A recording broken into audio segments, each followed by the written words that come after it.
Hi guys, it's Angie and welcome back to my Flosstube. I am just squeaking this video in. It's after dinner. Normally I try to get this done a little bit earlier in the day, but I didn't. I've kind of been just, it's just been one of those days. So I have not lots. I have a few things to talk about. I'm going to wait till the end to do some of the talking, so I think I'm just going to jump in and show you what I have received and what I got done this week, and then I'll talk about some decisions that were made and some other stuff. First, I got a package in the mail. This is from Vicki at Stitch and Button. I'm not a giant collector of things. Of some things.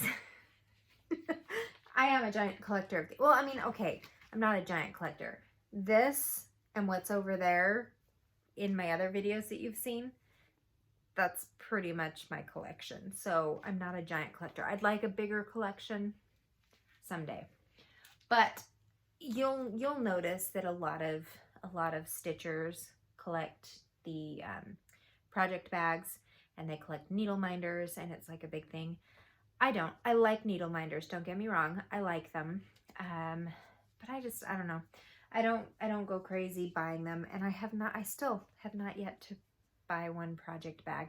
I've thought about trying to make them on my own, which I know I could do because I do have some sewing skills. I just haven't, but every time I see the price tag on a project bag, I'm like, I don't actually need that, especially when I've got these plastic ones that seem to work. Although I would like larger plastic ones, and I think they sell some slightly larger ones. These ones are okay, but for my heids, they don't fit my heids very well. But I do like needle minders, and when I see some that are particularly cute, or ones that kind of just go, ooh, like my Bigfoot needle minder, the ones for the Dark Queen of the Seas, those came with the pattern. They were specifically designed for that particular pattern. That's fun to me. But she had a couple needle minders, and I was like, I gotta have them. So I picked up this one. I figured this will work really well because I don't actually have a needle minder on my giant Harry Potter, so this will work really well on that one. The Leaky Cauldron.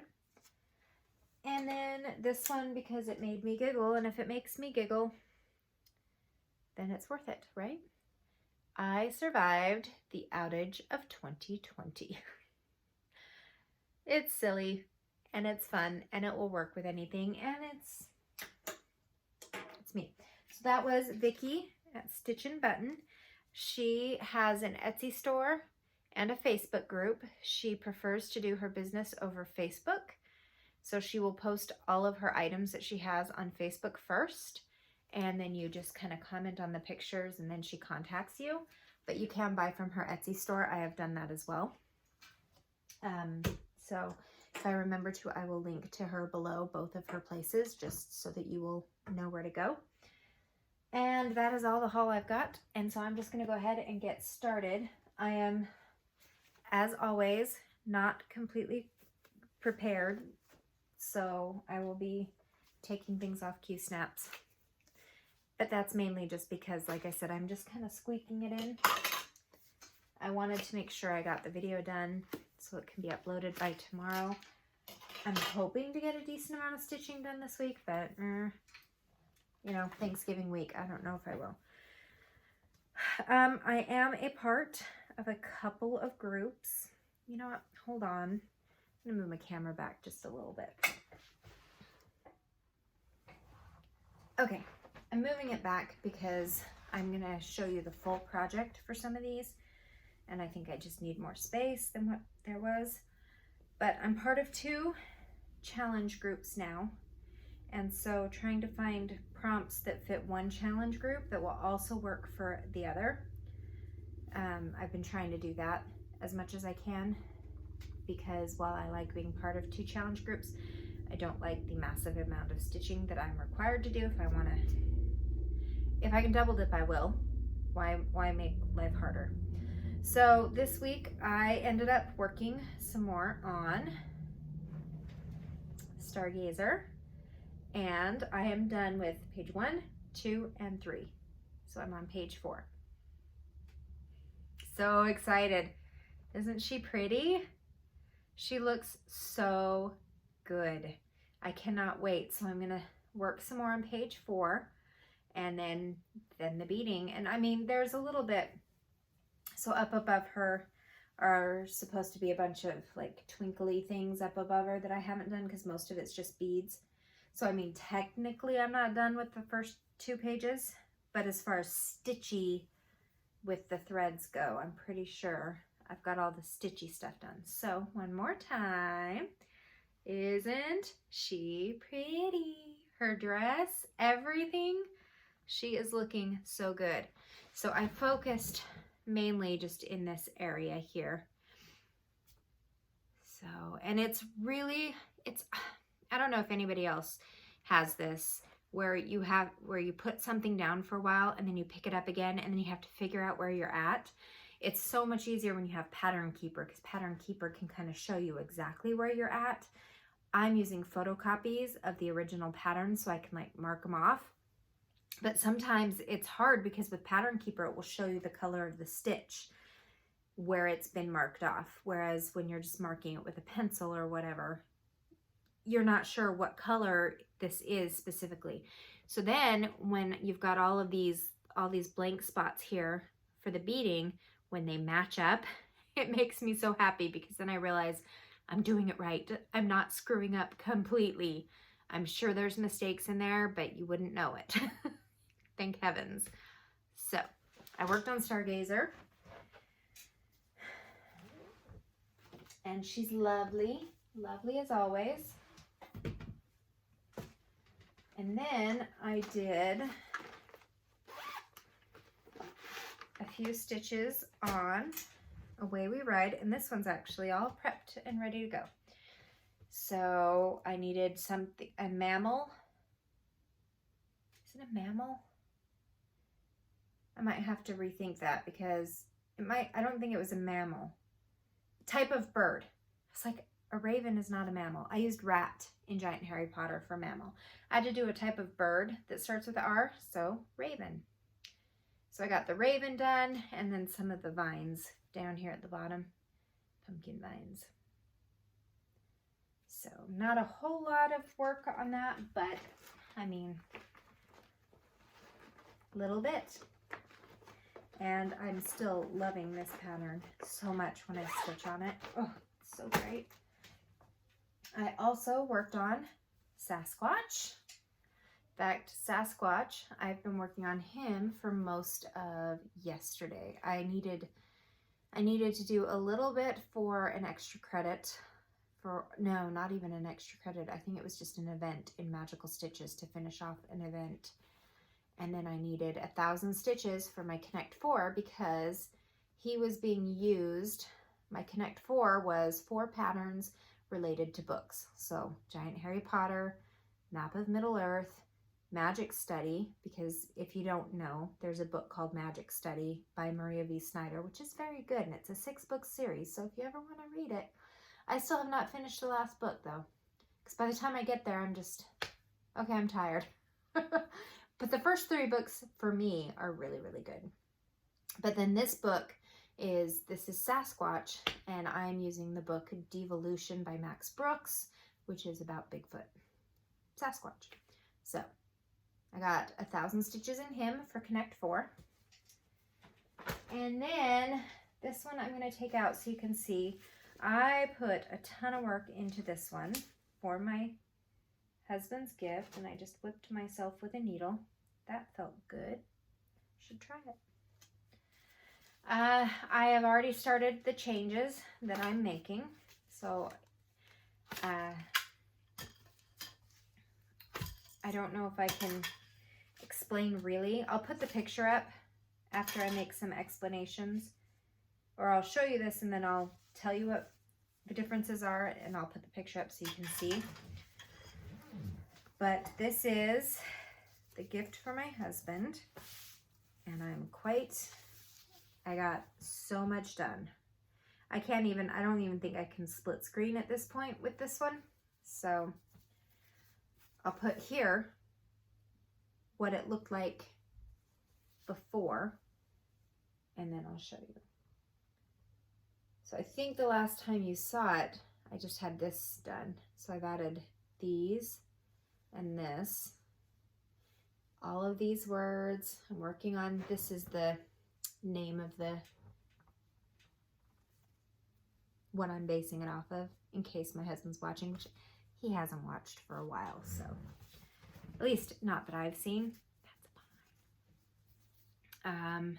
There's supposed to be another ship here, but on the pattern. So on the pattern, you'll notice that right here, it's like all wobbly. So it starts here up high, and then it kind of goes down, but it looks off, and I don't know why they did that, because there's plenty of space up here. And if they'd done it with this and made this go wobbly, I'd maybe understand it. But this was straight, and then this was just kind of like low, and then it was like a bump and then up, and it just looked off. It looked funny. So I adjusted that so it's all the same, or at least very close to the same. And then I took this and I moved it up, because this logo here is supposed to be down here, but I moved it up because now right here, I'm supposed to do some alphabet. I don't want to do the alphabet. It's huge. That alphabet is huge. It's obnoxious to me. My husband's not going to be like, oh, I'm so glad there's an alphabet on this thing. So I'm going to put all of the races of this right here. And then over here, there is a conversation between two of the characters, and I don't know why they chose that conversation, because it's actually kind of dumb, in my opinion. I guess maybe if you are a super fan of this particular thing, maybe that conversation makes more sense. But I think what I'm going to do is remove that conversation and then finish this list of names so that it's like here, here, and do that instead of the other ship here. Or maybe I'll still put the ship here, but you know, instead of having it just one column of names, I'll name to finish them off, so that when I finish the races, they'll be finished, and then maybe they'll all line up, and then I'll just move the bottom of the pattern up a little bit.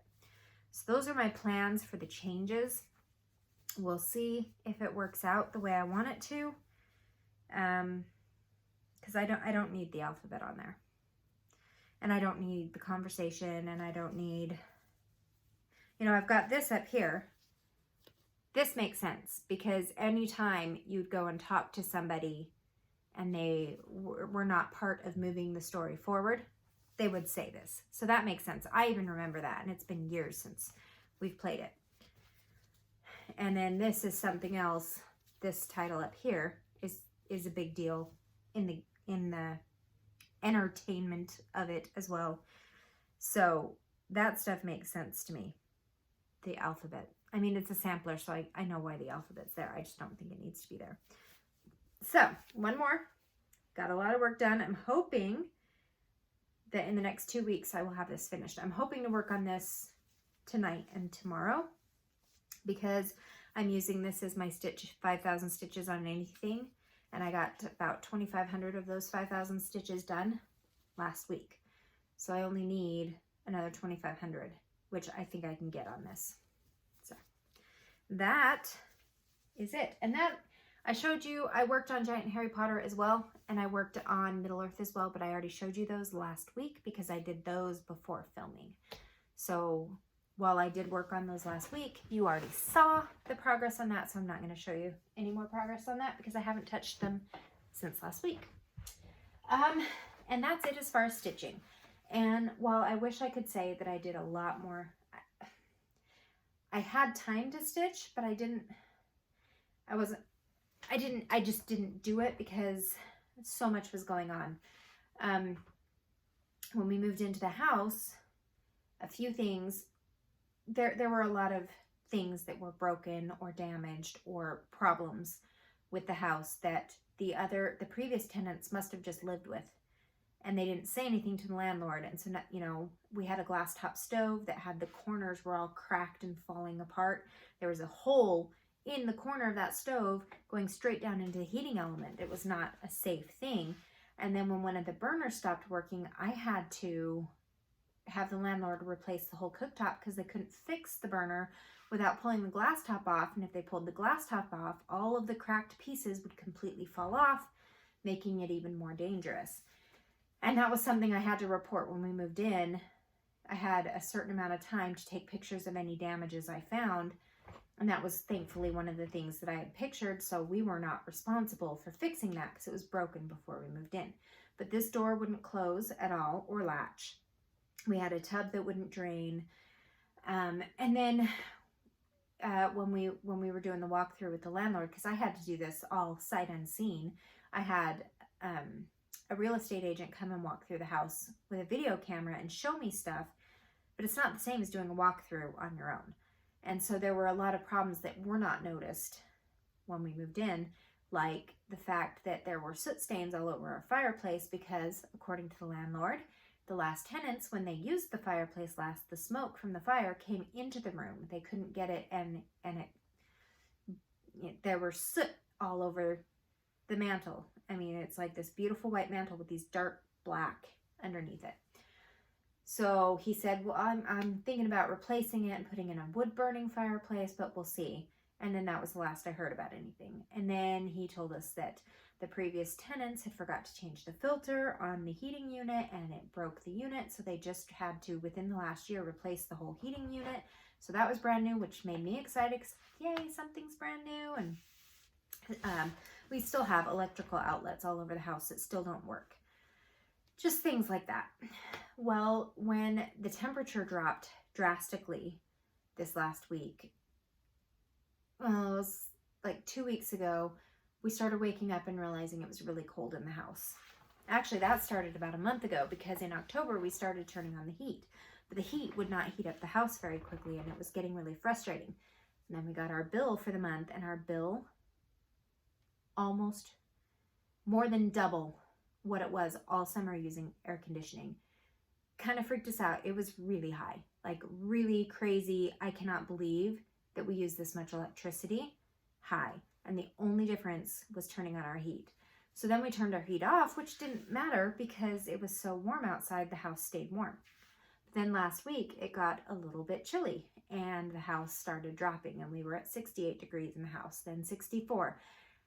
And then we were at 59 and we couldn't get the heater to raise the temperature of the house. So we called the landlord and we explained what's going on. He sent us to the heating guy that he used to install it. The heating guy had us do a bunch of stuff. Reset this, do this. The control panel might be just needing, turn off all of the circuits and then turn them back on. All of that. Or breakers, not circuits, whatever.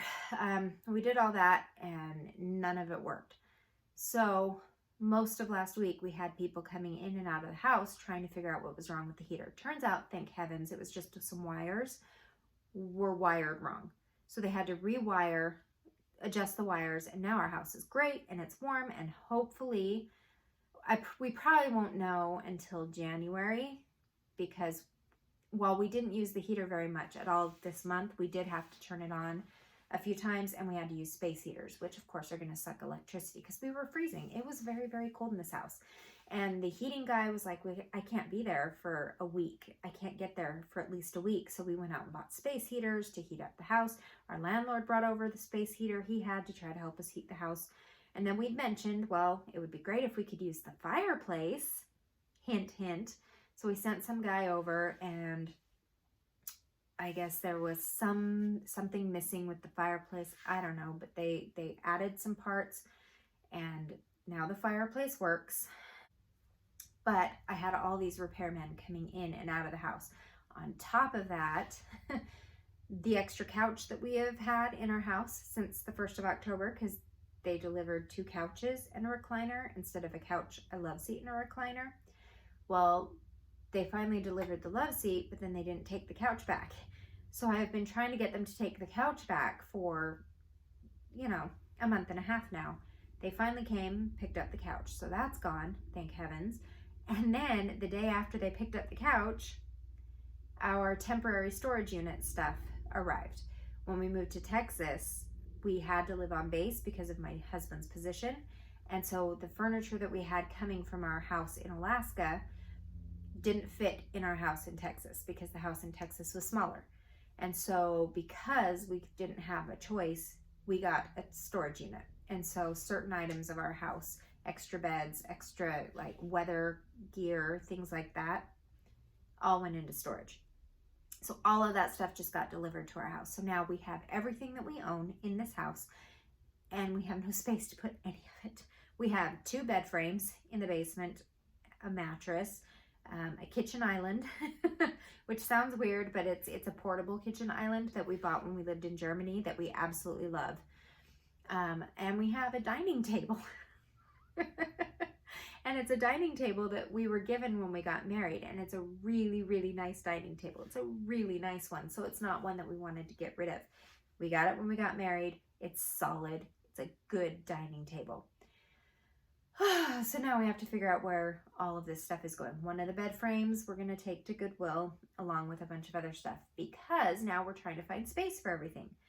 The dining table is going to get set up in the basement. That's going to be our gaming table because it's too small to actually use for us to eat around, because it really only fits 4 people comfortably as far as eating goes.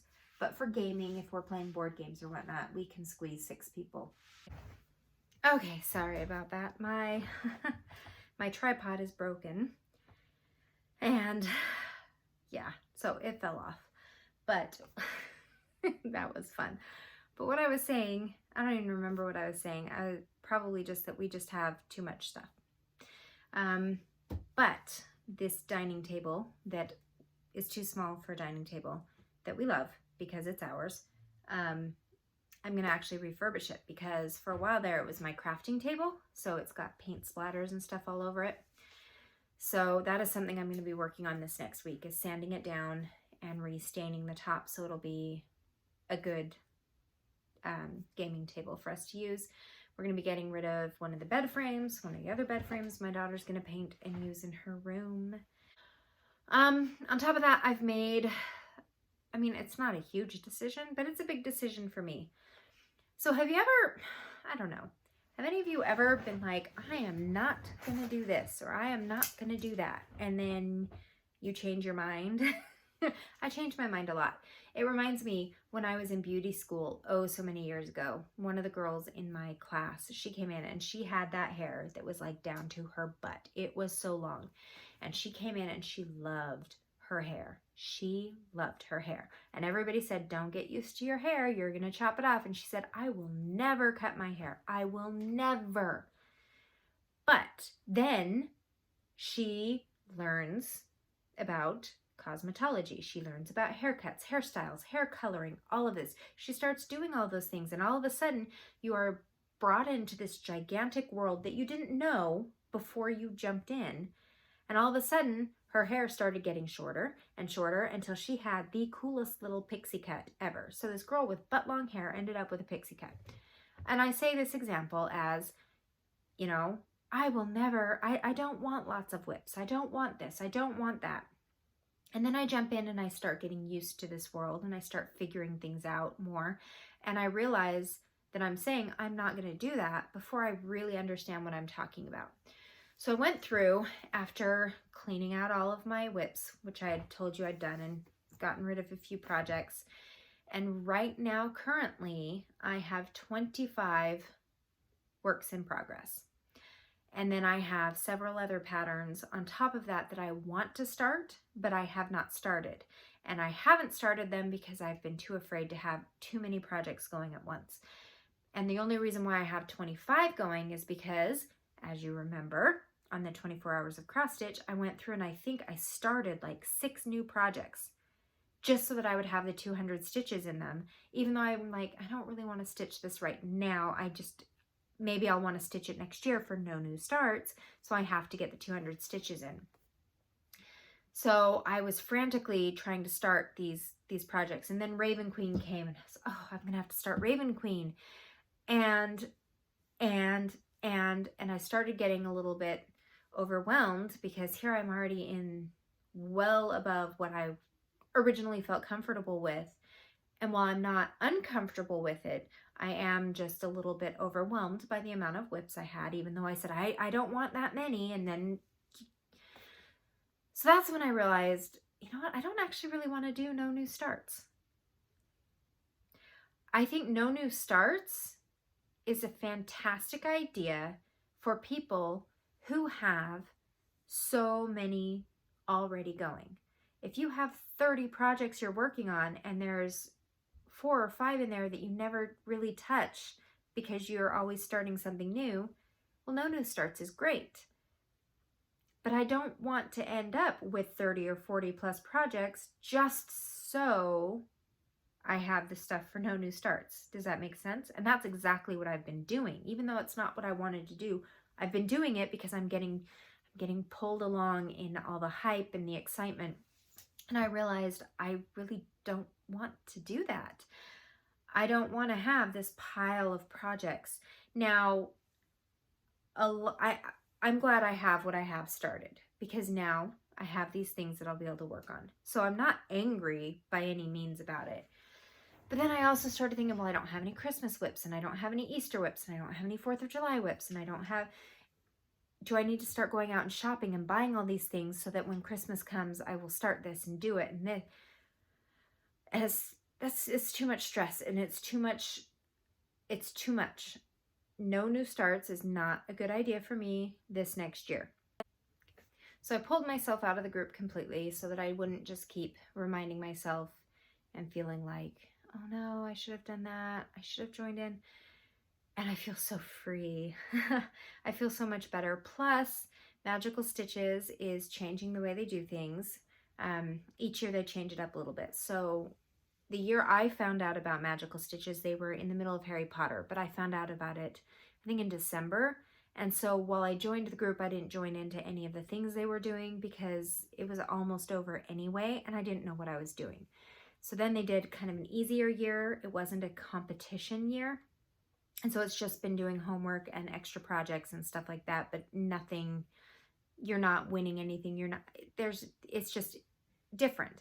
So next year they're doing a team year where you're in teams and you're earning points, and it's kind of a competitive year with a new book series and everything. And I'm very, very excited to do that. And I want to be on a team.